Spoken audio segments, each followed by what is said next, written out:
Why did my vet tell me that the animal did not have enough calcium, yet you know that the bones are made of calcium? So you see, the problem is not the abundance of calcium. It is, how this calcium is utilized. So if the animal is unable to make sure that this calcium is well balanced, calcium in the blood and that which is in the body reserves is balanced, and there are two major sources of calcium, that help in maintenance of an animal. So that is dietary calcium. This is from the feed sources, and then there is calcium that is domiciled in the body reserves, like the bones. So but this calcium needs to go into the blood so that it can be allocated to various functions where it helps. For example, there is a theory on how muscles operate. For muscles to contract and relax, calcium is needed. So in this case, the calcium that's going to be used must be in the blood. So in calcium regulation, therefore, it is mediated by a hormone called calcitonin, produced by the pituitary gland in the brain. So this gland, if it's left for a longer period without use, what happens to organs when they are not used? They tend to reduce in size. If they reduce in size, so does their capabilities, and therefore you find that this animal will not produce enough of the hormones. Therefore, that's one thing that will make sure that this animal isn't able to mobilize enough calcium on need basis. For example, during contraction, so that they can expel the placenta, they won't be able to do that. Then in milk production process, the animal needs a lot of calcium in the blood. So if this doesn't happen, if there is limited amounts of calcium in the blood, again, this animal will be exposed to a risk of suffering from milk fever. Milk fever is a condition where the animal suffers from low calcium in the blood. Therefore, you need to make sure that your animal's body is well prepared. So you might ask, so what would happen if I provide it through the feeds? That's the dietary source of calcium. So what happens again if there is an excess of anything or any element in the animal's body? The body will normally reject it.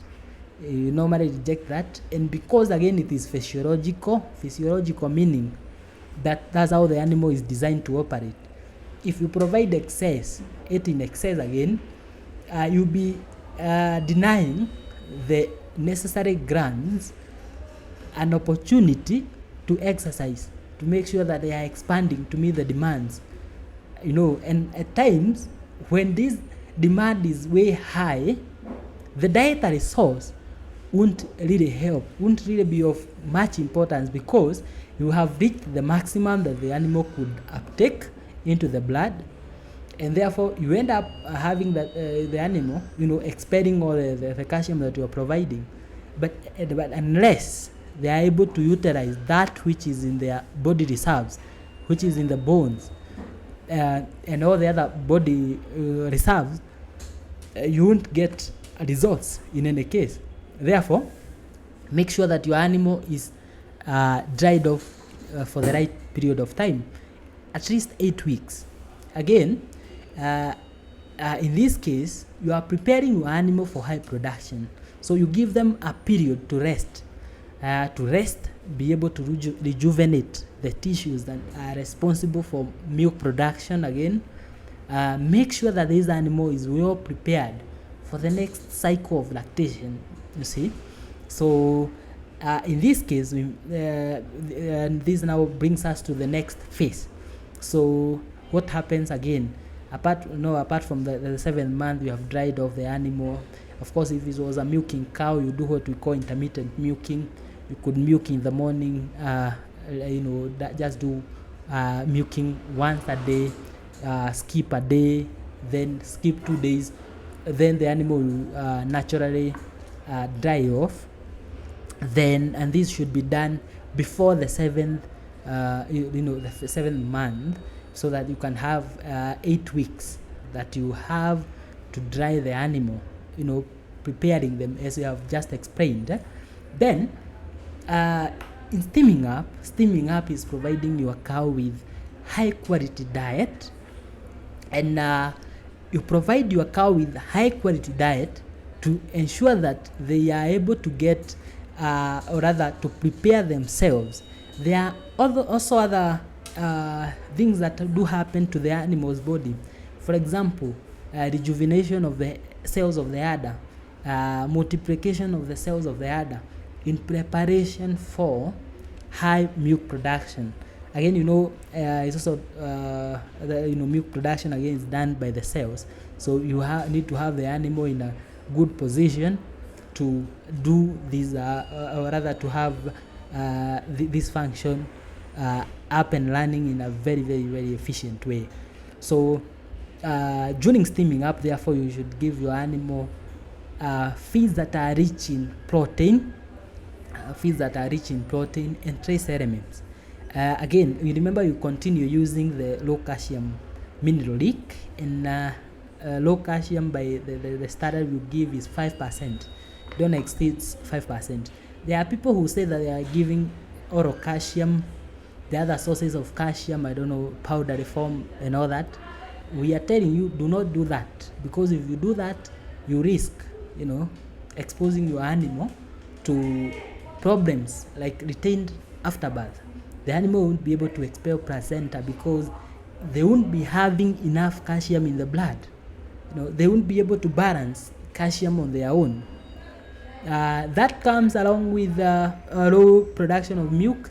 To make the matters worse, they could suffer from milk fever, and if they suffer from milk fever, what happens is that milk production will drop, because they won't really be in a position to, the stress is way over the roof, and you should make sure that you are minimizing stress on this animal. Then this brings us to now transition phase. This is where this animal now calves down. She has just calved down, and she now comes from the pregnancy or in-calf state to milking phase, or rather lactation stage. So what occasions transition now is the changes that do occur. There are various changes. First is a change in nutrition. So the animal needs to feed on high quality diets. Then you should now therefore increase the amount of silage provided to the animal and the amount of dairy meal based on her production potential and production levels.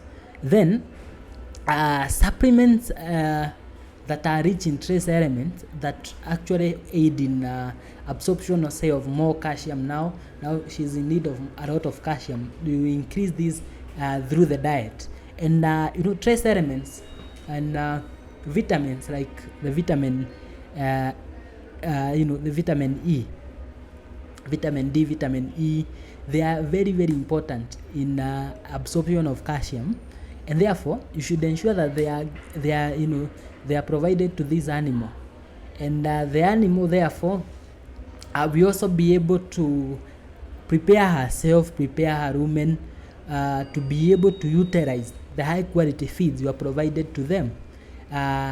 Trace elements like cobalt, we work on the rumen, ensuring that the microflora are okay, they are performing their role properly, and then ensuring that they are getting enough proteins. You could increase some dairy meal, that's per production potential. If you could get Lucerne, it's very nice for the animals, up to 3 kilos in a day. That will help you unlock the potential in your cow, making sure that she's able to produce as per the production potential, or rather as per her genetic potential.